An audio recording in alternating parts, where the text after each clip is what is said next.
I'm getting everything up. I don't even know if are you even do you know what we're talking about today, Daniel? I mean, I got some guesses, but kind of just gonna take this as it comes, I guess. It's a lot. I think I can imagine what we would be talking about today. Okay, we can. I mean, if you want, we can keep that top secret, or we can tell everybody. I mean, they're gonna know from the title of the episode. Yeah, I guess that's true. Gotta rope them in. Maybe say it's about something else. Clickbait. Yeah, clickbait. We got a few different pre-show things for you here. If you're ready for that. Oh, I'm ready. What do you got? Okay. First, I have to take the hot stopper out of my coffee. Put it strategically in my backpack where it's going to make everything sticky. Mm-hmm. Yeah, I kind of don't like getting those stoppers for that reason. It's like, what do you do with it? Yeah, it's like, what do you do with it? That's a problem. But also, like, inevitably, my coffee spills if I don't get one, and so yep, it's like I have to. You got to get it and then just chug it, just immediately. Yep. Especially if you get an Americano, just scalding hot coffee, immediately just down the gullet. Yep. Yes. Just ridiculous switches. I'm running iOS 18 beta right now. How's that going? And I don't know where the DND thing is. Okay. Did they move it? They did that whole revamp for the control center. And now, like, I don't know if you've seen this, but like the control center now has pages. Oh, wow. And so you can just be like, you can get crazy. Kind of into that idea, but I can see how that would be confusing at first glance. And like you can put them wherever you want so that your home controls aren't moving around anymore. Very cool. It's great, but it just seems like a lot to customize. Yeah. I just haven't wanted to spend the time customizing the control center on my iPad. Reasonable. So I'm like, it's just going to change. Like, I'm going to update to the full version, or not the beta version. It's going to be like, oh, and we had to reset all of your control center settings. I'm like, oh, great, waste of that time. Yeah. You probably shouldn't do a bunch of that work in the beta. So. Yeah, I guess not. So I've now tricked you into a pre-show. So go ahead and play the jingle, and then I'm gonna this is the pre-show jingle. To be clear, and then do you know what passkeys are? Do you know how to use passkeys? Saying, do you know what they are is a really loaded question, because I kind of understand. I mean, I've seen stuff about them, and I kind of understand the idea that you don't have a password anymore, and you just have this thing that you save that lets you log into websites. But if you ask me to explain at a technical level, like how a passkey works and why it's secure, I think I'd probably get lost at some point. I can't understand them. Like, I don't understand it. And Google and Amazon and like everybody's just pushing passkeys on me. And I like accidentally set up a passkey for something recently. No. And it's like, hey, just use your passkey. And I was like, I don't have what? I don't have a passkey set up for this. And like, I understand that it's some sort of like, you use the biometric login on your device to as the credential or whatever. But if you lose that device, you can't log in. Yeah, that's the part that's kind of weird about it. But it's the same with multi-factor, right? Like if you lose your phone, what do? You know, you have to have some kind of backup thing. I don't totally understand this whole passkey thing, and I feel like it's getting pushed on me, and no one's properly explained it to me, and I'm just like, no, stop it. But then they like using dark patterns or trying to push me into it. It's driving me crazy, Daniel. Kind of feels to me like we're slowly inching closer to a future where we don't all have to have a zillion passwords saved, which sounds kind of nice, but I don't know. It feels like it's not quite there yet. It sounds nice, but I really need someone to explain in just grueling detail exactly how this whole passkey situation is so that I can fret about it appropriately. Yeah. Know whether you need to panic or not. I need to know how I'm supposed to back whatever I'm supposed to back up. Because they don't tell you that. They're just like, no, you go to passkey, and then you drop your phone in the lake, and they're like, oh, you can't access your bank account or your email. Sorry, I hope you didn't need those things. Yep. Yeah. Not so much. It reminds me how sometimes I worry about that I'm just going to switch away from iOS entirely, which is like not unlikely. Why are you worried about that? Well, because like I subscribe to GoodNotes this week, which is like a yearly subscription. Yeah, that's a commitment. I'm like, what if I don't have an iPhone next year? How do I cancel that subscription?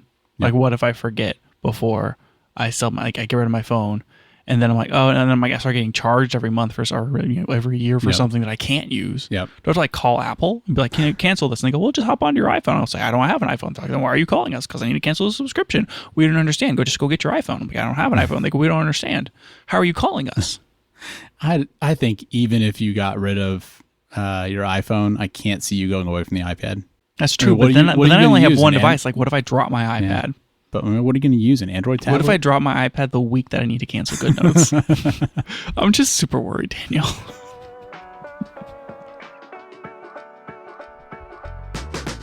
Welcome back to the Camera Gear Podcast. I'm Daniel. And I'm Lucas. And we're here today to talk about the gear, software, and techniques we use to shoot photos and video. I still had 2 more pre-shows. I saw them on there. That's a lot of pre-shows. I think that maybe... I should start a timer. You said hard cut today. Stopwatch. Okay. Because I've been thinking about, like, do I need a 13-inch iPad? What if instead I just got a giant external monitor for my iPad? I mean, you could. It does support that. Like, I could just have a second iPad, like an iPad for my iPad. That'd be so cool. I've seen people do it. Get one of those portable monitors. That's what I'm thinking. Like a 15-inch portable monitor. Ooh, yeah. It'd be even bigger than other people's iPad. I can Velcro my iPad to it, and then whenever I need to use that one, I'll just flip it over. I'll turn it around. It's got a bigger screen. I could, like, configure it so it's just ultra wide where, like, the iPad's, like, on the edge of the screen. I don't know about that. I just don't know about that. I'm going to look into this. This seems like it's a really good idea. I don't know how I feel about the external screen thing. It is nice sometimes, but, I mean... You know, a big part of the iPad is the touchscreen aspect, and you lose that with an external screen. So, downside. Do you, though? Can't you get external screens with touchpads? I don't know if that works that way, though. I guess it probably doesn't. Yeah. Why would iOS support external touchscreens? That's ridiculous. Yeah, that's actually impossible. No computer can do it. Yeah. Especially not one as underpowered as the iPad. Yes. I mean, I'm even saying it's a computer. What's a computer? Deep cut. Okay. Last thing that we're not going to talk about. I watched that Under Paris movie where a shark swam up the signs. Is that the name of the river? The sign. It's a single sign. Okay, one sign. Shark swam up, and then there was a shark in the river in Paris. Yep. And it, like, ate a bunch of people. How was it? It was like pretty into that. It was movie? definitely like a 3 out of 5, and it's like in French. Oh man. So it wasn't like one of those bad sci-fi movies? Oh, no, it was. It was. Okay. But it was just in French. Super terrible, and I loved it. Nice. Yeah. Anyways, okay, so the first topic I have here today is called Not Your Daddy's Z6. Except in this case, it is your daddy's Z6. So it's on my dad for his birthday this weekend, and I got to play with his new camera. And I just had not a whole lot. I got to play with it for a very short period of time because he was staring at me very intently while I held it. Yep, judging you. And I was like, I wanted to like slide my CF Express card in there and like run off and take a bunch of pictures. I did not get that opportunity. Yeah, that would have been a faux pas. What I did do, though, is look through the viewfinder, and it was pretty incredible. You jealous of it? It wasn't incredible enough to make me be like, I have to switch to a Z6 right now. But I would say that it's probably, I don't know, 10%, 20% better than my XH2S. Like the XH2S has 120 hertz refresh, and it's like a 5 point whatever million dot. It's a good EVF, and like I like A/B compared them because I had my camera with me, and the brightness and the refresh rate on the Z6's viewfinder is better. Like it's noticeably better as far as just the pure latency of like you move the camera around. It felt like I was looking at the real world, and the HDR is on point. It's just very good. Yeah. It's like super, super good. It looks like you're looking like through the lens, basically. Huh. Well, I'm glad those are getting better. I mean, that kind of technology is always going to trickle down to lower end cameras over time. And I mean, the Z6 Mark III isn't even like a really expensive camera. So it seems entirely possible that your next camera could have an EVF like that. So it's cool. Well, not your next camera, because your next camera is an X-T5 that you're going to buy from me. Yeah, but, that's true. That's true. The next camera. Yeah, yes. I got you. I don't know why I put buttons on here. I've already forgotten why that was on here. The camera does have buttons. It definitely has those buttons. I also put raw photos on here. Oh, I know why I put this on here. So his photo software doesn't support the raw photos yet because he doesn't use Lightroom. Oh, okay. What does he use? I'm glad you asked, Daniel, because that's actually what I wanted to talk about. This is our EOS 1R episode, R1 episode. You don't even know the name of the camera. Whatever. Just saying, like, but just to everyone hang on. EOS R1. We got to give the Nikon bros a little bit of but first, he uses, I think he uses Picasa, like Google's. Oh, they still make that? No. He bought it like a decade ago and still uses it. And he's probably mad they won't sell him a new one. Well, yeah, I mean, like he spent $100 on that 10 years ago or something. I don't know. I'm kidding, but also not kidding because that's definitely what he still uses. And he was like, "Can I load this on my iPad?" And I'm like, "No." Anyways, so I guess he's maybe still using that question mark. I'm like, you should like switch to like an Affinity or something. You know, if you don't want to pay for, there's alternate stuff to Photoshop and Lightroom that are okay, but a lot of those really lag behind on the support of the RAW. And the one that's lagging behind right now, they just released for like the Z9, and that's Photo Matrix. Interesting. I've never heard of it. You've never heard of Photo Matrix? No. Daniel, this is an extremely popular photo editing software. Really? From what I have been told. In your dad's circle of photographers, which, I mean, let's be fair. He knew that Z6 Mark III came out pretty quick. So yeah, they might be more with it than we are. Almost certainly. Like I would no doubt that he is more in touch with the photography community than I am. And Photo Matrix is where it's at. I did do a little bit of digging onto like what exactly that software is, and it specializes in one certain feature, and I'm going to let you guess what that is. Oh, I know what it is. HDR. Oh, yeah. It is. You go to their website and I'm like, oh, this is like an HDR compositing software almost exclusively. Yeah, that explains a lot.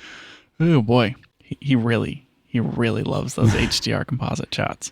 Like a whole lot. Well, if he takes enough of those, and makes his HDR composites, it'll look almost as good as it looks through the EVF. I think that he needs to get a camera that can do that in camera. Oh, that would change his life. Well, he doesn't even have to pay for the software. Anyways, point is, Photo Matrix like just now supports the Z9. They're not going to support the Z6 for a really long time. So he's like in a tough spot. Like there's other people out there that use Photo Matrix. I mean, what do you do whenever you want this fancy new camera and they don't support your RAW profile? What he found is an alternate RAW conversion software, and I can't remember what it was called. And it will convert his RAWs to TIFFs, like 14-bit TIFFs. And he's going to use TIFF files for his HDR composites. I mean, honestly, props to him for finding a workflow to do what he wants to do. Like, yeah, that's kind of cool. It's totally going to work. But now he's going to take this one picture, and it's going to have five RAW files. Yeah. Probably not 5 JPEGs. And then he's going to have 5 TIFFs, and then he's going to have the final image. It's so much, it's like hundreds of megabytes for like that one image. Sounds like your dad's going to need a Synology. Though I think in comparison, like I would have just shot that many photos anyway, and he would have just taken one because his volume isn't as I mean, that's the downside of mine. That's the downside of some of these newer cameras is that the 40 megapixel photos from the X-T5, even the compressed RAWs are pretty big files. And if you go out and shoot a bunch of pictures, it adds up. I don't know. Yeah, they're huge. You can always shoot in like medium instead of large as far as like the photo size, but I don't know why would you do that. Paid for those megapixels, Daniel. Yeah, I mean, literally, why would you do that? Like, if I'm shooting photos, I want as much resolution as I can get. That's what I'm saying. Anyways, I don't even know why the cameras offer those options. Like, why would you ever not shoot in the biggest resolution you can? I mean, we're going to be asking ourselves that later today, so just keep that one in your pocket. All right, and we're going to ask that same question. There was no, I don't know where this was going. Like, I mostly just wanted to talk about Photo Matrix, and that I feel like when talking about cameras, we all just kind of assume everyone's using Lightroom. But there's a lot of people out there who aren't. And like, we're going to talk about the EOS R1. I keep doing R1. Lightroom already supports the raw files from it. Like, it's not even out yet. What's going on there? Like, how much money is Adobe paying Canon to just like get early access to these raw files? Yeah, I mean, maybe that's not how it is. Maybe Canon feels invested in having Lightroom be able to support it on day one, so they give them access early. It'd be nice though if maybe some other software providers could get early access to those RAWs, just because there are other people who don't want to be in Adobe's pocket for their photo workflow, but they still want the flexibility of shooting in RAW. For sure, I agree with that. I do like that a lot more cameras are getting like HEVC instead of just JPEG, because to me that's the biggest downside of JPEG is like I would like more than 8 bits, please, for my photos. Yeah, I know that the Fuji cameras support HEVC. No, sorry, HEIF. I said the wrong thing. There's HEVC too, but still, either way, they support HEIF, but it's like my Mac doesn't preview it and I don't understand why, even though it's it's like the same extension as the iPhone's photos. It's like they do something different in the format. I mean, I had the same problem on the GH5 where I couldn't ever preview the 10-bit video files. I just don't understand what's happening with those codecs. Yeah. It's like they say the same thing, but they don't act the same. Yeah. I don't know. I don't know enough about that to really say, but it is annoying. Okay. All right. Okay. Just put a chapter marker in right here. I know you do that live every week. And let's talk about the most important thing. Canon announced the EOS R1 and the EOS R5 Mark II. Yeah, which was, I mean, the R1 was not unexpected. There had been some rumors about the R5 Mark II, but it still seemed like people were a little surprised to see that at the same time. Is that what you were seeing, or was it like finally? I mean, the R1 was definitely a finally. Mm-hmm. The R5 Mark II feels like they had to release it because of the questions surrounding the R1. Mm-hmm. Like, they are positioning the R1 as their flagship camera. This is the end-all, be-all, top of the line Canon mirrorless camera. And I think that the EOS R5 Mark II fills in that but. Yeah, I think that's probably right. And, if people listening to this have looked at the cameras, maybe they already agree. But yeah, we'll get into why that might be. But yeah, I think it does make sense that both of these came out kind of at the same time. Okay, and one more thing, like this is a little inside baseball, but we're recording this like a few days after the release. So like these aren't formally released, right? They've been announced. Mm-hmm. Yeah, it's all like pre-production firmware stuff. We're recording this like a few days after all the announcement and all like the press stuff has hit. We normally record the day before they were announced, and I felt a disturbance in like the camera force. And I was like, Daniel, we have to delay podcasting. You're like, why, Lucas? Why? There's no reason to. And I was like, we just have to. And then next day. Yep. It was meant to be. Yep. So people are getting to hear this a week sooner than they otherwise would have. Wait, is that true? Well. Oh, that is true. Yeah, see? A whole week sooner. Mm-hmm. Yeah. So there you go. You're welcome. Okay. Anyways, I only want to talk about the R1 today. Like, there's a lot of R5 stuff. We're just gonna do R5 next week. Yeah, that sounds good. Who cares about it? And I don't necessarily want to get too like into the weeds on just reading specs of people. I kind of want to maybe talk about it a little bit. So yeah, I agree. They're positioning this as their flagship. Well, right? Yeah, it has the one. Like, I mean, this is it, right? It's the direct mirrorless replacement for the 1DX. Yeah. I think the last 1DX Mark III came out like 4 years ago, and that was still a DSLR camera. Yeah, which was like, I mean, by that point, mirrorless stuff had definitely taken hold. Like, I think the EOS R was out by then too. But it still was. It was still a good camera, but it was just, you could tell that was probably the end of the DSLRs. I mean, it was the pinnacle of DSLR, right? Yeah. Maybe. Okay, sorry, D850 fans. I didn't mean it. We all know the D850 was the pinnacle of DSLR. But the 1DX was right below it. And like it had like the speed of the mechanical shutter was just like out of control. The camera was unbelievable. Mm-hmm. This is we're moving on, right? Yep. The direct like flagship replacement. Here it is. What are things that what makes the flagship? Like, I'm kind of like getting somewhere with this, and I think everyone already knows where I'm getting with this. But like, why is this, like, what do you need in this camera? Does it have to have like every feature of everything? Mm-hmm. Like, what makes the flagship camera the flagship camera? Yeah. I mean, it's a good question. And I think my first thought would be to say that, nothing should be held back. Like, it should be really good at photo and video. I guess you could potentially have like, this is our flagship photo camera and this is our flagship video camera. And Canon does have their cinema stuff. So it's not like I expect it to do that. I guess I imagine it being really good at photo things. But I don't know. It's like you kind of think of it as you buy this camera and whatever you're doing with photo, it's probably better than anything else they have because you're paying more for it and it's the highest model. Like what could they have left out? And that would have been my intuition about what like a flagship would be. And that's why it seems like everyone is raising to question why this only has a 24 megapixel sensor in it. Yeah, it was really surprising to see that because, you look at Sony, with like, what is it, like 63 megapixels on the like A7R series. And, Yeah, that's A7R5. But I would, and Nikon has 45 megapixels, something like that. yeah, it's like 45, 44. Yeah, I mean, those are much bigger numbers. So. And what I would say though, that this is maybe more importantly compared to like the A1 or the A9 Mark III, and even maybe more so the A9 Mark III is its peer rather than the A1, because that's like a 23 or 30 megapixel sensor, right? It's like very similar. Yeah, they are very similar. And it just seems like the 1DX before it, this is like the pinnacle of like sports action camera. Because I mean, we talk about cameras all the time as far as being everything's a compromise. If you want like really good rolling shutter, it's going to come at the cost of maybe like dynamic range, or maybe it's going to come at the cost of megapixels. Or if you want a really high megapixels, it's going to cost a read speed. Or if you want a really good like bit rate, if you want to shoot 16-bit RAW, that's going to just take more time to read off, and you have to have a faster card or whatever.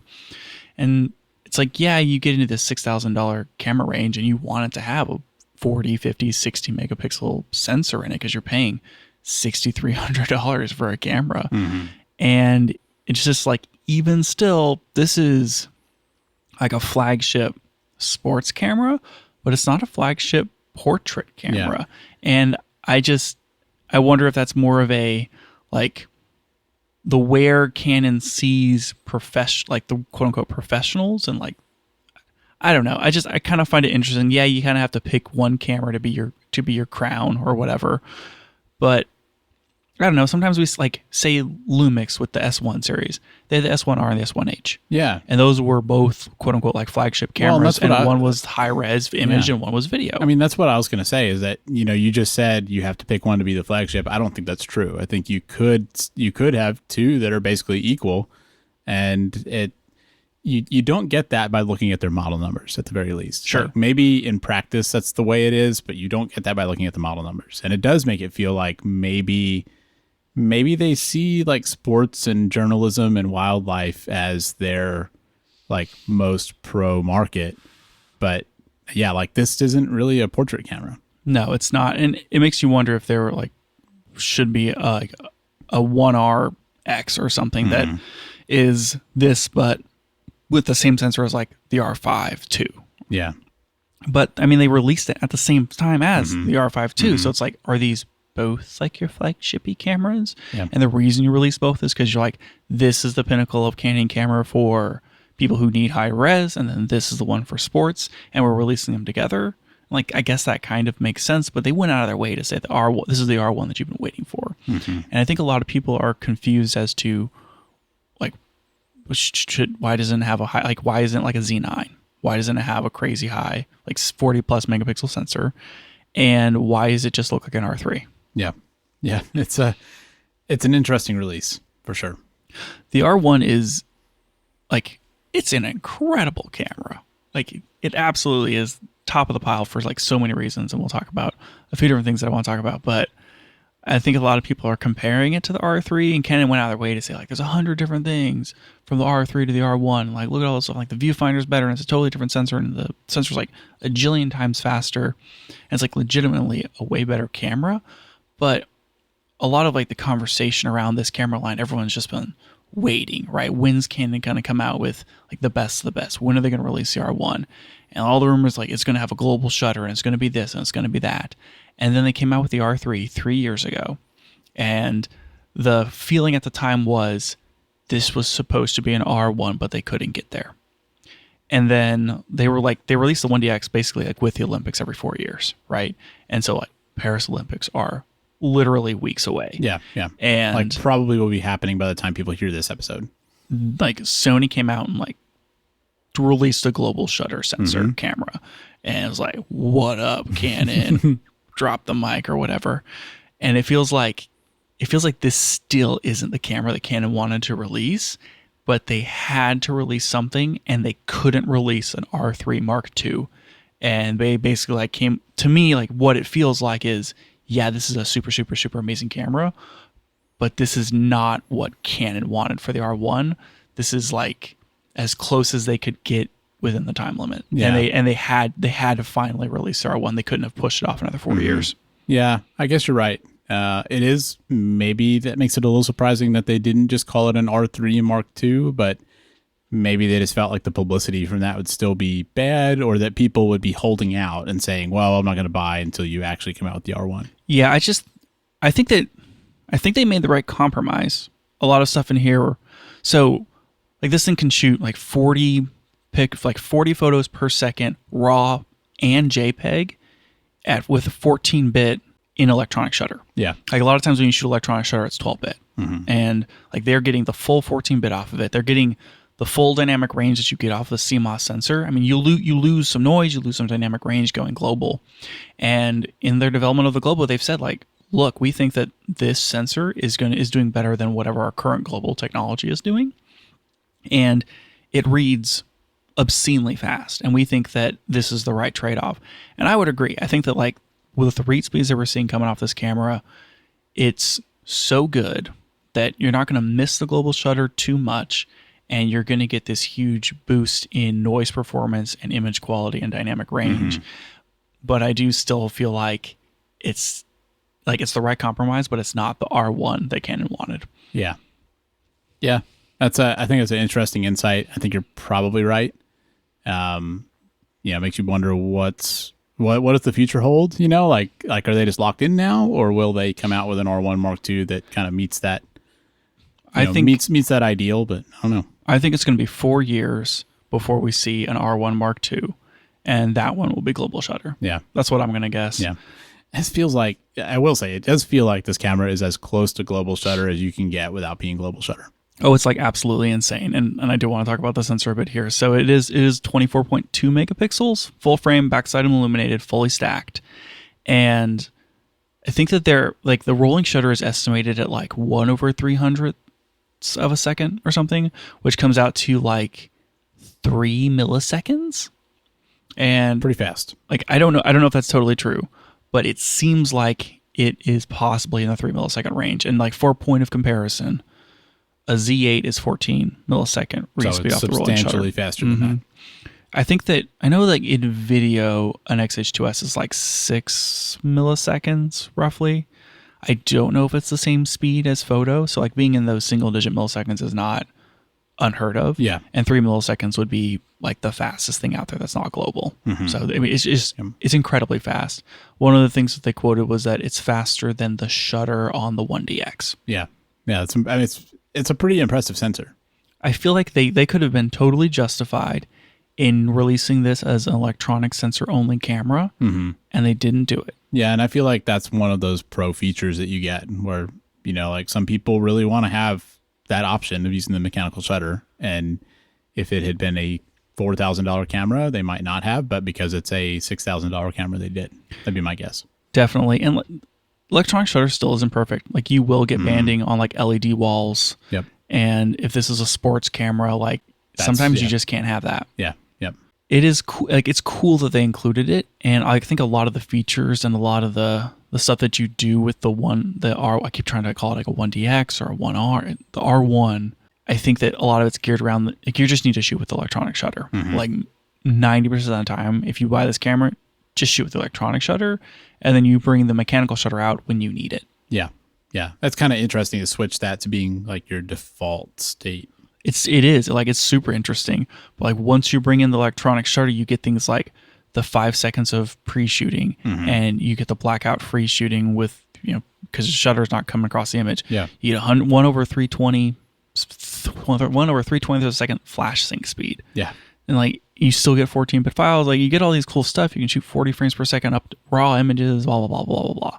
So it seems like, just shoot the electronic unless you don't need to. Yeah.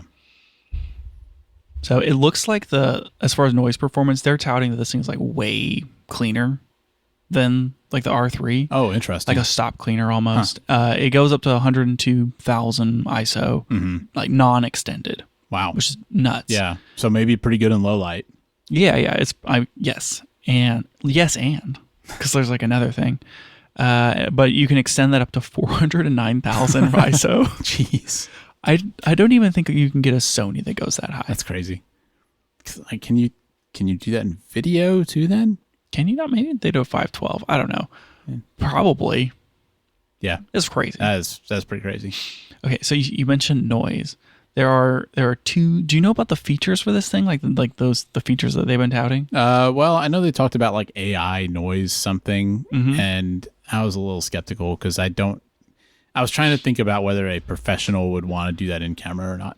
I can't, like maybe that's the part that gets me. The only thing I can think of is fast delivery. If I'm taking these photos and they're going to get shown somewhere 10 minutes later, maybe, but not if you're, we're going to publish this in a magazine. Right. So you shoot the photo and then you take the raw file in camera, you can do noise reduction. Yeah.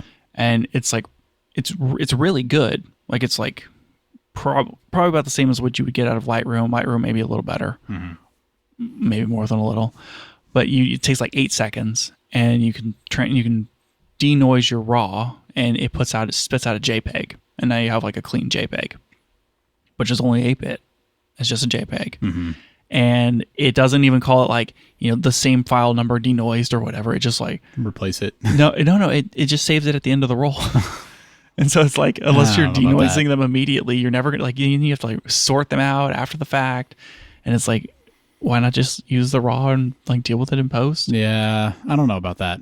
It doesn't make sense on this camera. Well, I think it's basically what you said, where if you're having to do things in camera because you're like journalist shooting or you're shooting an event, and one of the things that these 1DX style cameras are really important for is like you connect it to Ethernet and you just like you're downloading pictures straight off of it and they're posting them. Yeah. And so it's like if you're working in that way where you have a little bit of time to do like a quick cleanup and then send it out, then maybe it makes sense that you would need to do that in camera. Because this thing has an RJ45 on it, and it has Wi-Fi for the like wireless communication transfer. Like, yeah, those are like features you would expect stuff like that on a camera like this. It's absolutely what people want. I mean, that's what it's built for, right? It's just like you're on the side of an F1 track and you're trying to deliver pictures. I don't know, immediately. Yeah, so they can post them. Yeah. So that was like one of the big features was the denoising thing. The other big feature that they were like, this has high-res image upsizing. Yes, they did say that, didn't they? And they made a very specific point of saying it's not pixel shifting because that's not fast.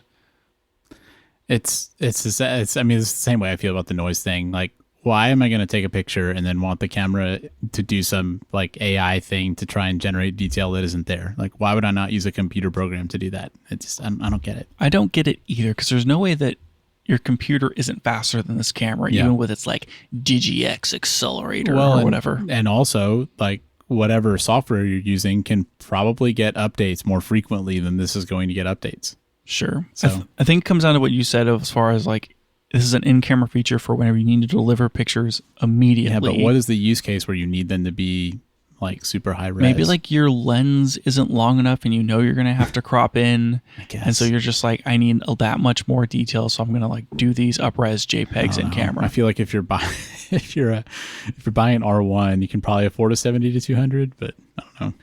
I mean, that's a really good point. We'll get to the R5 like next week, but it feels like if you need to have that extra resolution, why not buy an R5? Yeah. Yeah, it's got those features. Like, it feels like they're trying to jump on the AI bandwagon, and everybody's doing features like that now, and they want to be, we're doing it too, and it just doesn't really make sense to me on this camera. They're cool added features, but it just feels like of the things that you're touting and trying to differentiate this camera with, maybe those are, I don't know, they don't seem standoutish enough for the people who are going to buy this camera, because people who are going to buy it are going to buy it anyway. Yeah, I agree with that. I can't picture somebody buying this camera specifically because it can do AI noise reduction.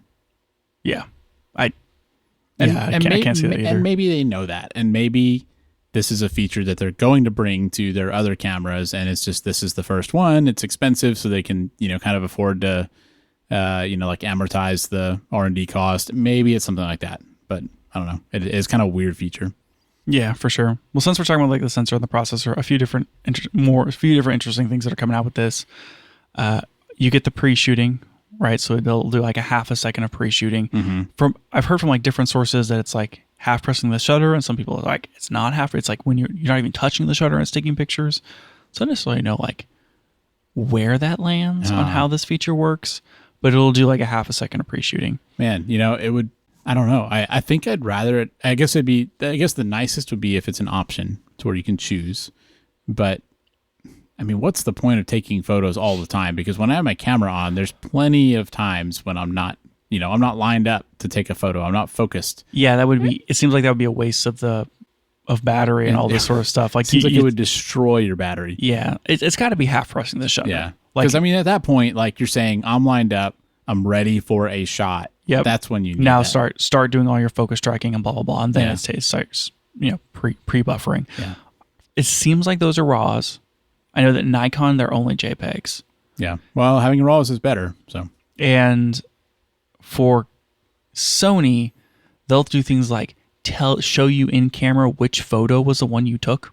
And for the R1, it doesn't do that. It's just like, here's a bunch of photos, and you're like, I don't know which ones were before or after the moment. And that's a shortcoming. They do have like some cool features in like, this is not just an R1 thing, but like Canon has features that are like best shot or whatever that'll help you kind of, or like blurry shot to try to help you find and delete those blurred ones really quickly in camera before you ingest them. The iPhone does that. You know, when you take bursts, it kind of tries to pick the best one. So that's cool to see. So like there is stuff like that that's just like a Canon thing, but it does seem like Sony handles these like pre-burst stuff like just a little cleaner. Yeah, yeah. But still, cool to have. Other things that come with like the new processor is the buffer is like out of control. Yeah, it's a ton of shots, right? I can't remember what the number was. They said 1,000 plus, but basically it's just like infinite. Yeah, I mean if it's 1,000, that feels essentially infinite. Yeah, so like you can shoot RAW, JPEG, or HEIF. You can shoot RAW plus JPEG or RAW plus HEIF, and if you're doing anything except RAW plus HEIF, it never slows down. Yeah, that's impressive. That's a pro feature. Like if you're looking for a flagship camera, never buffering. Yeah. Yes, please. Well, I mean it's cool, but I do think that's where the bar should be for a camera like this. Definitely. Like you should never feel held back by it. It does seem like the R5 in contrast does kind of start running out because it has those bigger files. So like that is something. Yeah. This does have dual CF Express Type 2 slots in it. Reasonable. I did see where they used 2.0 for it, and there's a 4.0 now. Right, yeah, 4.0 is out, and they just, nope. That's kind of annoying. It could have buffered even less if they put the 4.0 in there. Yeah, I don't know. I mean, like, it's new, and in one way, it's already outdated. And it's $6,300. Yeah. They should have put 4 in there. Yeah. That's silly. What are we doing? Come on, guys.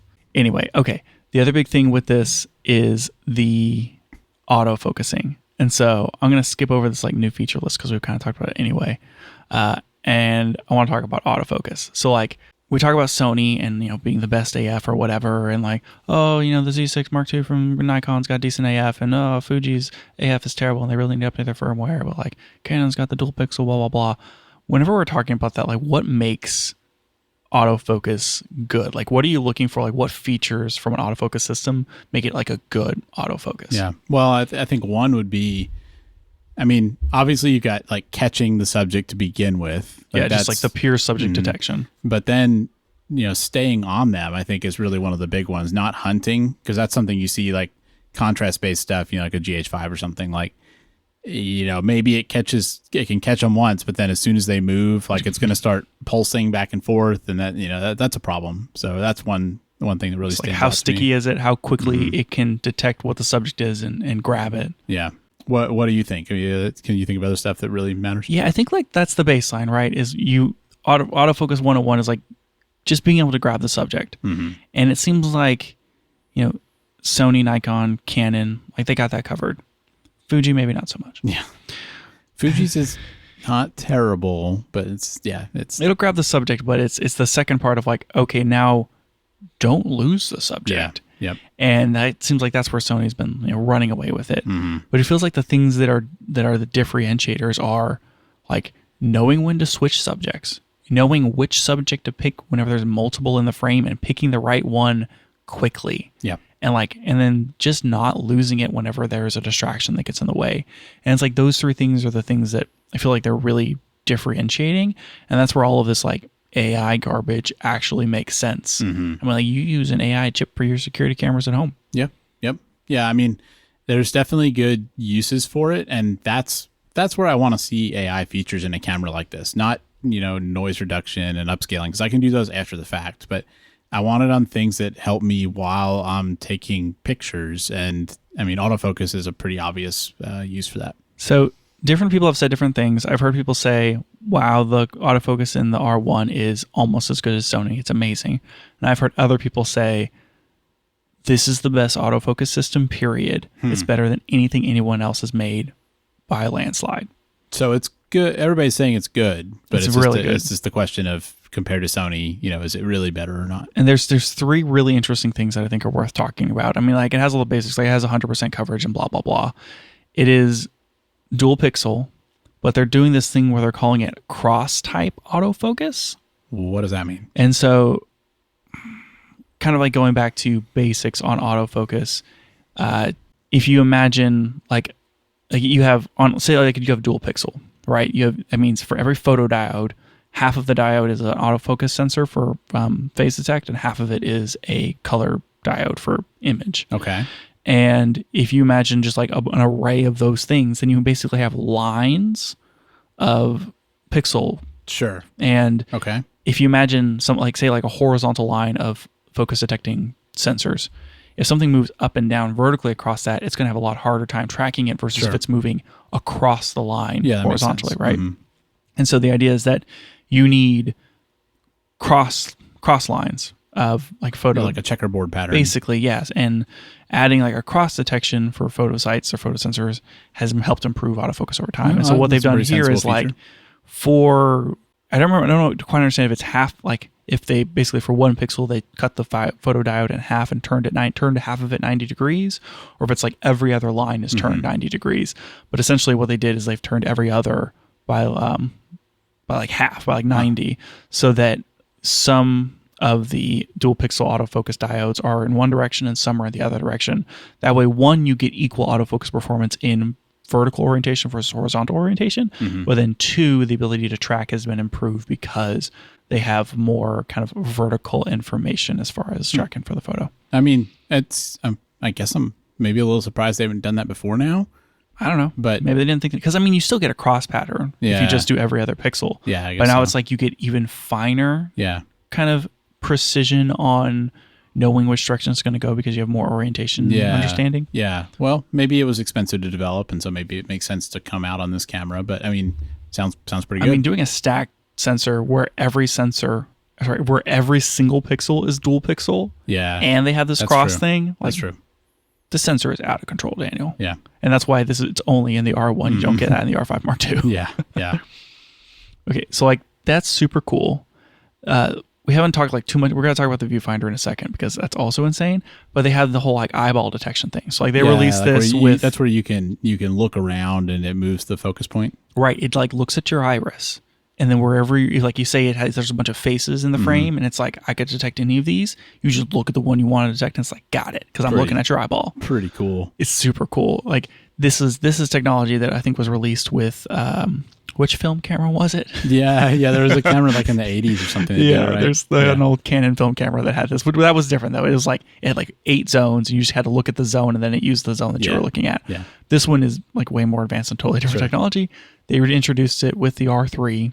And now it's in the R1, and it's even better in the R1 because of the enormous viewfinder on this thing. Pretty cool. And for the people who are able to get it to calibrate to their eye, which is not 100% of people, it's like super good. Yeah. I mean, it's nice that it doesn't ruin your experience with the camera if you can't do that. It's not a critical feature because not everybody's going to be able to. But yeah, I mean, that's a pretty nice feature for just not having to mess with a touchpad or a joystick or anything, and having it be able to see what you're doing. I mean, that's really cool. So like there's the eyeball thing, and then there's this new technology layer on the sensor, and between those two things, like the autofocus performance is just better. It's reading the sensor faster, it's getting more information, and it can just track better. And so it used to be that like to get the best out of a Canon autofocus system, you had to like really dial in your settings as far as like how quick am I acquiring, and like what am I ignoring, and am I in the right sport mode. They've trimmed those sport modes back. They've trimmed those settings back a little bit because you just don't need them as much anymore. And you can like leave this thing in normal and it's like really, really good. Yeah. But they did add a new mode, and it's this action priority thing. Have you heard about this? I don't think I have. Daniel, this is out of control. Get ready. For 3 very specific sports, which use sport balls that are like as big as a person's head. Specifically basketball, volleyball, and soccer. Okay. Okay, so like a large ball. Yeah. But with people who aren't wearing helmets because probably the limitations of the technology at this point. Yeah. It will, you set it to the right sport, like say basketball, and it will use what it knows about basketball to properly detect the subject that is touching the ball. That's pretty cool. Like, it's like really, really good. Huh. You're looking at a group of people, someone has the basketball, and it's like they go to pass. If you pan over to, it's like you pan over, it'll track the ball in the air. But if you like just swing over to whoever they're passing it to, as soon as their fingers touch it, eyes locked on. Wow. I mean, that's what you want to see AI used for in a camera like this. That's super cool. Yeah, like that, and that's exactly what it is. They're using that AI and machine learning to understand this is what a basketball looks like. Just focus on the eye of the person that's touching the ball. And then like it's stacked upon the good autofocus capabilities of the camera where like if someone turns around, it'll focus on the back of their head and try not to lose them, even though it was on eye detect. And so you have someone who's like dribbling around, they turn around, it's focusing on the back of their head. Someone goes in front of them, that's not going to lose it. It's going to stay focused on that person because they have the ball. Yeah. And they pass it. It's like the ball's going that way. Okay, well, no one's touching it. I'm going to focus on the ball. Track the ball. Okay, fingertips, eye. Yeah. It's crazy. I think that was probably worth their time to put that in.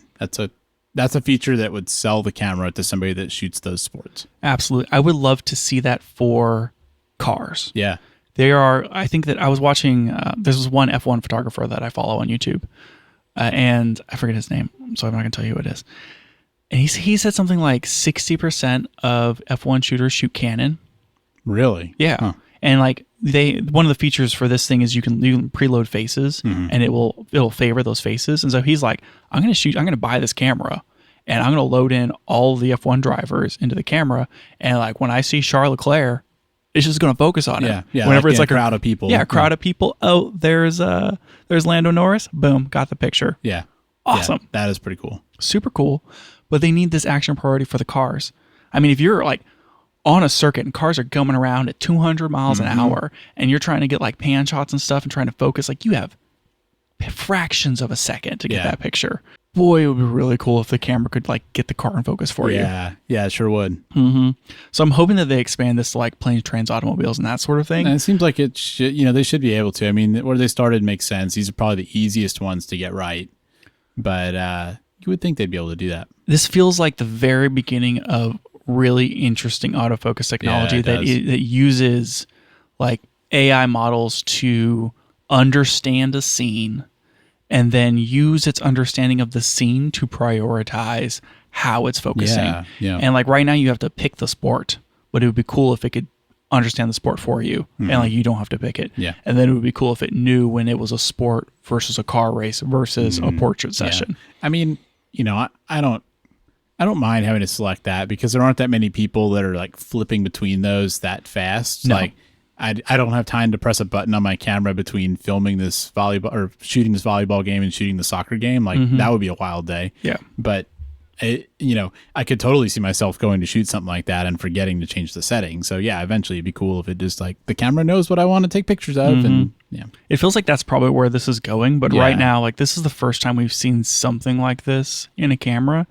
and like Canon just knocked it out of the park. Well, I mean, the Sony AI features, like the auto framing and all that stuff, it seem like those are like very content creator oriented, which is obviously a huge market, but. I mean, in the pro world, I think it's been a little hard to picture, what are they going to use AI for? Like, why would they want that? The noise reduction stuff probably isn't it, but this makes a lot of sense. Yeah, it really does. Okay, so that's everything on autofocus that I kind of wanted to talk about, unless you had anything else or any questions. No, I think that's really cool. Yeah, it's like just super duper cool. Okay, we got to talk about the viewfinder for a minute. They finally brought a $9.44 million viewfinder. So up to this point, if you wanted like the most insane viewfinder you just had to buy a Sony. Mm-hmm. And so now Canon finally is in the space with Sony at over 9 million dots. Nice. It has like 0.9 magnification. I don't know what that means, but like if you look at pictures of this thing, it's huge. It's huge. The eyepiece is enormous. Yeah. And I am here for it. Yeah. I mean, EVF has to be small enough to, fit on the camera. And, obviously like it's not an LCD, you don't want to get glare on it from the sun. But I mean, that was one of the big things that I saw a difference in when I went from like the little rangefinder style cameras that we used to have to, like a more modern thing, like a GH5 or XH2S, is this, that the viewfinder was bigger and easier to see. And I mean, that physical size does make a difference for how nice it is to use. Definitely. And this thing is enormous. Part of it is because it has to fit those eye sensors in there to make the eye stuff a little better. I mean, but it's probably the biggest viewfinder in a mirrorless camera, right? I mean, it probably is right now. Yeah, almost certainly. It doesn't support HDR, so lame. And they won't advertise the nit brightness because the Z6 Mark II is brighter. I do think the petapixel guys said it was very bright. I mean, it's not like it's a problem. It's absolutely adequate, and I think it's like 120 hertz refresh rate, that sort of thing. Yeah. This thing is phenomenal. Like the high resolution and all that stuff. This is going to be one of the best viewfinders out there. Yeah. And this is the perfect camera to put it on. Oh, for sure. Yeah. I mean, if you're a pro and you've spent all this money, you want your experience of using the camera to be nice. And that's probably one of the most meaningful parts of that. So yeah, it makes a lot of sense. It's like, and there's a lot more to talk about here with this camera, but it feels like just those are like the core things that really stood out to me was like the autofocus, like the viewfinder and the speed of the sensor and like all these features around it. And it's like, those things are what make this thing a flagship. Yeah. And like, and you tack on top of that, like the rugged body and the build and like the battery life and all this other stuff. But it's like, those things make this thing like the flagship camera. And it's really hard not to get stuck on the whole, well, it's only 24 megapixels. Yeah. But when you set that aside and you say, well, if it is 24, it enables a lot more things. Yeah. It's like, this is like the sports action professional camera now. Well, yeah, I think that's the way to look at it, is that this is their flagship sports camera. It's not necessarily their flagship everything camera, and that's fine. But yeah, for what they made it for, the trade-offs make sense, and they were able to do some really cool things by using that lower resolution sensor that were probably worth it for that use case. Definitely. Okay, so we don't have too much more time, and so I wanted to talk about like maybe some detractors on this camera. I wanted to do a really quick run through on the video specs, and then if we have any more time after that, I want to talk about the 35mm 1.4. Okay, sounds good. Okay, cool. So I saved a link to this Photography Life article where they highlighted the difference between the R3 and the R1, so I didn't have to do it myself. And there's like so much stuff in common with these cameras, but basically like it's like it's just faster is the main thing. It's like more frames per second, like 30 versus 40 for burst shooting. It has the pre-burst mode. It has a faster flash sync for like 1/200 versus 1/320. There's no limit on record mode. You can just record forever instead of like whatever it was before, 3 hours or something. The viewfinder, like the EVF is way better, but the screen on the back is worse. The screen on the back's like 2 million dots versus 4.2, whereas in the EVF is 9.4 versus 5.7. Yeah. So like small downgrade there. Yeah, but maybe okay. Like if their use case for the R1 is, sports and stuff, maybe they just assume those people are using the viewfinder. Yeah, for sure. And then the it's like, I don't know, 100 grams heavier. The R1's like 100 grams heavier. That's like basically it. I mean, you have the new sensor and this sort of thing, but the R3 is 80% the camera that the R1 is. For a lot lower price, right? Well, like it keeps going on sale. Like you can get one refurbished for like $3,200. So like almost half the price. Yeah, basically half the price. Yeah. So people who have it like aren't going to be able to sell it. But if you're like don't want to spend $6,000 on an R1, the R3 is still like super duper good. Yeah. And like you get the eyeball technology stuff, and it's basically it's 24 megapixels. It's still a really fast stack sensor. Yeah. I mean, it's not as fast as the R1, but like it's still really, really fast. It's kind of like the biggest competitor for the R1 is maybe the R3. Honestly, though, I feel like the people that are buying the R1 the cost is just a total non-factor. Like they may not, I don't even know. I mean, do photographers for like these big publications buy their own cameras? Maybe. I don't know. I would think that it just depends upon the arrangement and like if they are like not only as a freelance, but yeah, that's a good question. It just feels to me like even if they have to, if the company buys it, no question they're going to get the R1. If the person buys their own camera, it still just feels like if this is what you do all day, every day, like it's your career, I think a lot of people just won't really care about the cost and they're going to get the best thing.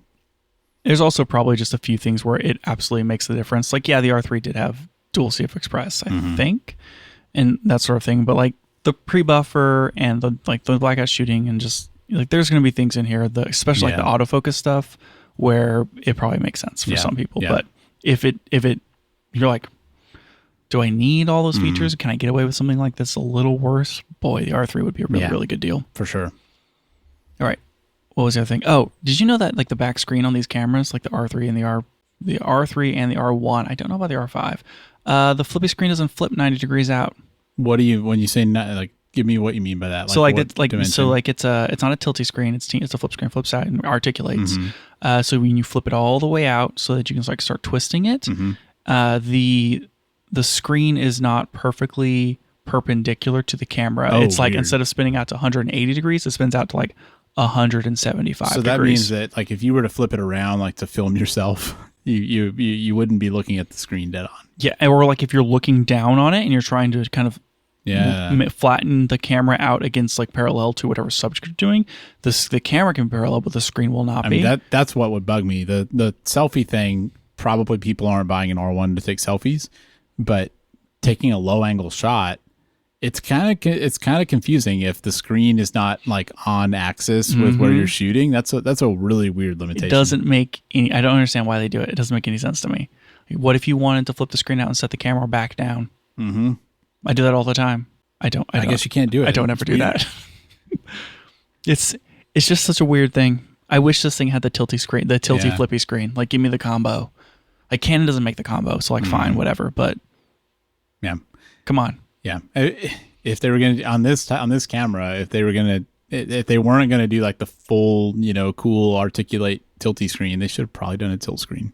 I feel like a tilt screen would have been better for this camera. Yeah, this tilt screen would make way more. This is for a camera user. It's not for who's going to be vlogger. Who's going to be vlogging with this or taking selfies with it? I mean, Peter McKinnon is the answer, but besides him, like no, I think he's an R5 Mark II guy. You're probably right. It's what he posted the videos, Daniel. You don't even know. No, I don't even know. This is a tilty screen camera, and as Team Tilty Screen, I can say that that's a feature that I'm upset about. Yeah.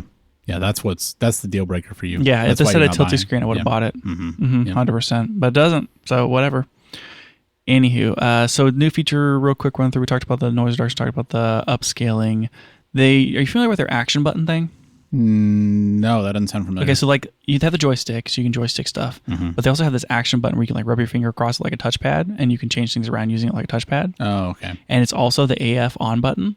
But also they added a feature where you can half press it for a custom function. Huh. So like how you half press the shutter. That one button's doing a lot. Yeah. So like you can half press the shutter or you can use it as like your focus everything. And I was super into this idea because I was like, I can think of a few things where I would like it to be half press for one thing and full press for another. Yeah. Can you think of anything that you would use a second button on your camera where it was half press and full press? Good question. Man, I feel like I'm missing something obvious, but I like the idea just because there's always limited real estate on the camera, and that would basically let you have two functions for the price of one. But it's kind of a weird thing to think about where you would actually use that. Do you have something in mind? The one thing that came to me was back button autofocusing and being able to use it because sometimes some people set it to just holding and some people set it to toggle for back button autofocus, and I would like to be able to have it do both. Sure. And I can have the pushing it all the way down to be hold and halfway to be a toggle, and then I can like, switch between which one I want to use. In video, it'd be great for the assists things. Like if you like waveform and vector scope, like just have those one button. They added waveform for video for the R5 Mark II. That's cool. Not for this camera though. Nope. Yeah. Not for this one. But also like this, these are not final firmware. It just feels like they just haven't added it yet. Yeah. There's no way they don't put it in there. You would think they would. They also brought false color. Huh. That's interesting. Yeah. If Fuji would roll out that promise firmware update with waveforms to XH2S, then Sony would be the only one that doesn't have waveforms. We might be waiting a while for that. Just me and Sony. Yep. No waveforms. Yep. Do you want to quickly, I don't even really think we need to go through the video specs. If people are curious, they can look them up. But in a commentary sense, how do you feel about the video capabilities of the camera? Okay, yeah. So I won't do a full rundown, but I do want to hit some of the highlights. So this is obviously it's a good video camera. One of the super cool things that it can do is it can shoot photos while you take video. Huh. And I know that other cameras you can hit the photo button while you take video. Yeah. Sometimes it will drop a frame or whatever. Uh-huh. What this will do is if you turn on the mode, there's some stupid limitations. It will only do this with 1080p, but it will record 1080p video while shooting 8 frames per second, 17 megapixel files. That's interesting. What do you think you'd use that for? For things where you need to shoot short clips but also get photos at the same time and you're only one person. Yeah, I guess that's true. You're losing out on quite a bit of resolution in both cases, but maybe it's worth it. Maybe it is. There's a few situations sometimes where I'm I want to get pictures of this, but I want to get photos of this, and I only have one camera with me. What am I going to do? Yeah.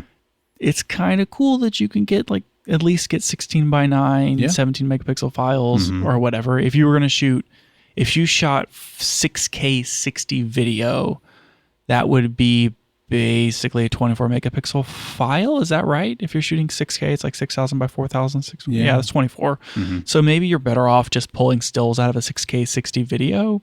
But maybe if you this don't, is a different thing though, because video is always going to be really, really slow shutter speed. And so if this is somehow taking photos at a faster shutter speed, then that's meaningful because it's stopping motion. That's true. So I don't know. I also don't know. It's kind of cool. I just wish the resolution was a little higher. So this thing will shoot compressed RAW internal. So it'll shoot the CRM RAW at 1,600 megabits per second. Really gonna chew up those CF Express cars super quick. Uh-huh. But it'll do 6K 60 in the compressed Canon RAW, which is super cool. Yeah. And all the video's 12-bit. You get 12-bit. Sorry, it's 12-bit off the sensor, 10-bit video. So you're not getting a 14-bit readout. It's all 12-bit readout. But you can get one of the... I'm talking in circles. One of the cool things off of this camera that you don't get off of other Canon cameras is if you want to shoot in 10-bit, but you don't want to shoot in log. You can get that now. So now you can get an HEVC file that's 10-bit. That's a nice feature because sometimes that is what I want. So it's good. Yeah, it's nice to have that extra color fidelity or whatever. One of the big things here is they're adding C-Log 2.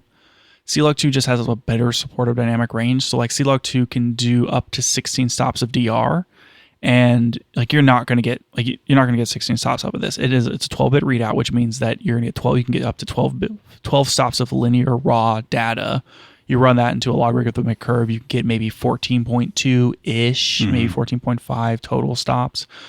But if you shoot in C-Log 2, that means that all of those stops will fit within the range of that log profile, which is not always the case with C-Log 1 and C-Log 3. They're just kind of dumb. Yeah. So super cool that we're getting C-Log 2, full C-Log 2. Super cool we're getting compressed RAW. And then you can shoot 4K oversampled up to 60 frames per second, or you can shoot line skipped 4K up to 120 frames per second, all with audio. So not bad. It's up there, but these are good features, but they're not the best video features we've ever seen in a camera for the most part. They don't have open gate, right? So there are things that better. The R6 Mark II is a better video camera than this. Yeah. It has more cool features. But you said R6 Mark II, is that the camera you meant, or did you mean R5 Mark II? I meant the Z6 Mark II. Okay. Sorry, the Nikon Red Z6 Mark II. And do you mean Mark III?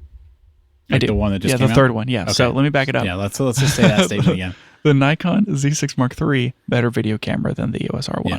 So I think that's meaningful because it would have been really disappointing if this camera had terrible video features because you're paying a lot of money. But if what you are doing is video, this is probably not the camera for you.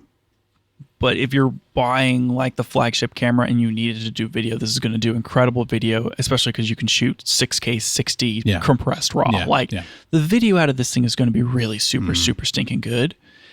It's just you don't get you get false color and waveform, and it's basically a complete package.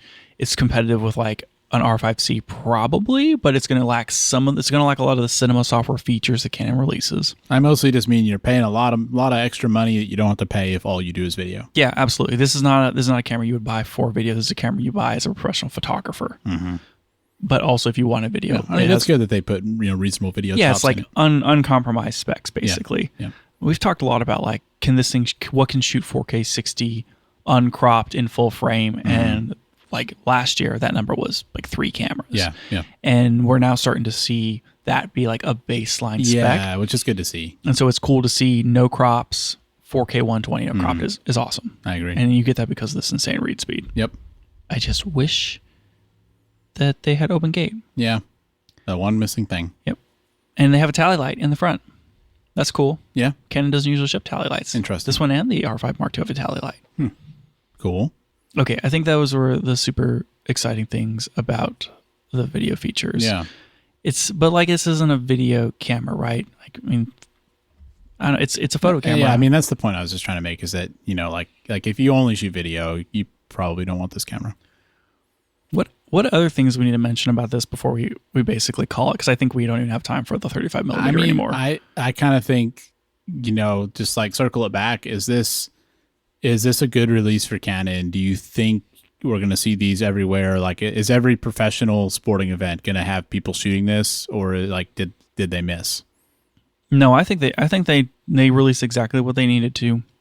I think that the question on is this really an R1? Like, has the camera community set the bar too high as like what does a Canon flagship R1 have to be that whenever they finally released the R1, like it was against impossible expectations. And that does happen. So I mean that could certainly be the case. And there are some things on this camera that are kind of missing. Like I think everybody would have loved to have seen everything the same except 40 megapixels or more. I think that's a disappointment, but it does seem like a pretty solid camera for what it's intended for. It comes down to probably the difference between Canon and Sony, where when Canon releases something, they know that, hey, professional, we know that you have to rely on this. Yeah. It has to be rugged, weather sealed, like a tank, ergonomic, never fail. And the technology that I think they wanted for this thing, they couldn't meet those standards. Yeah. Whereas Sony would have said, YOLO, just ship it. Yeah. And it may overheat sometimes, but like, here it is. Yeah, but we stuck the best of the best features in there. And like that's Sony, right? They push the limit just a little too far. And it's like, well, and the people who love Sony want that, right? Like don't hold back. Give me the thing. It's great that there are two options that kind of give you different trade-offs. Yeah, like I'll learn the limits of the camera and I'll work within them. But Canon's like everything has to work and it can't be unreliable.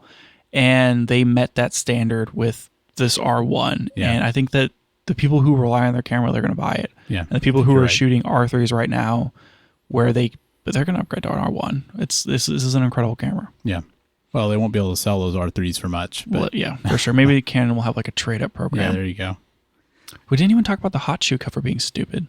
What's stupid about it? Oh, like they replaced, like there's this, like they have that multi-whatever hot shoe, and so they have this fancy cover that goes over it. Not one that just like slides in, actually like covers the top of it. Oh, okay. And it would just, usually they fall off and you lose them, and so they made it harder to get off, but you can't get it off. Huh. Like even if you work for Canon, you can't get it off. That's embarrassing. Yeah. Maybe they'll fix that before release. Maybe. Oh, and then we didn't say that it takes the same batteries. Like those LPEP19 I'm so glad batteries. that when I buy this $6,300 camera, I don't also have to buy new Yeah, batteries. you just keep the same batteries. Yeah, it's great. Perfect. I don't know. Seems good. Expensive.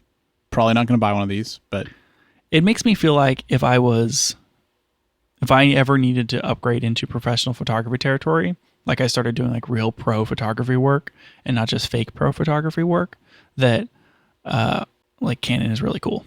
It's funny how it's like once you get, if you were doing real pro stuff, suddenly you're kind of back to Canon or Nikon. It's like exactly where it was, right? You go back like 2 years ago, it's like, well, Nikon's not real and it's Canon or Sony. But now, if you're like, I'm going to be a professional, I mean, you're looking at R5 Mark II, Z8, or R1. Yeah. It's funny how that works. And the answer is the Nikon Z8 because it is like almost so fast. It's like, it's still super, super fast, autofocus is really good, and you get 43 megapixels. And it's cheap. And it's compared to the R1. It's half the price. You can get 2 R8s for the price of an R1. Say that again. Crap. There's too many camera names, Daniel. You know what I mean. Nikon Z8 times 2 versus R1. Canon. I think we need to call it there. Okay, fine. That's it for the show today. Thanks for joining us, and if you liked it, tell a friend so they can check it out too.